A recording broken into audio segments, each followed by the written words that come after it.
Mister panjabi, আপনার আন্ডারে ষষ্ঠী সপ্তমী দিলাম। হ্যালো দাদা, আমার দুদিনে হবে না, আমার ষষ্ঠী থেকে দশমী সব চাই। মানে আমরা কি সারা পুজোতে আলমারিতে চিল করবো? হ্যাঁ তাই তো। কি তাই তো?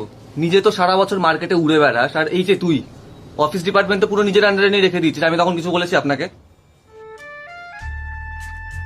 আর দিচ্ছি তো, চতুর্থী আছে, পঞ্চমী আছে, নিন না। দেখুন, একজনকে সব দিন এরম ভাবে দেওয়া যাবে না, ব্যাস। কই একা, একদিন আমার মেজো ভাই ধুতি থাকবে, একদিন আমার ছোট ভাই পাজামা থাকবে, আর এমনিতেও আমি শাড়িকে ভাই প্রমিস করেছি এবছর পুজোতে শুধু আমি আর ওই। কিন্তু শাড়িটির সাথে প্রেমটা আলমারিতে হ্যাঙ্গারে ঝুলে ঝুলেও করতে পারো গো। পাঞ্জাবিদা বলছি, শাড়ি বৌদির বোন চুড়িদারের নাম্বারটা পাওয়া যাবে?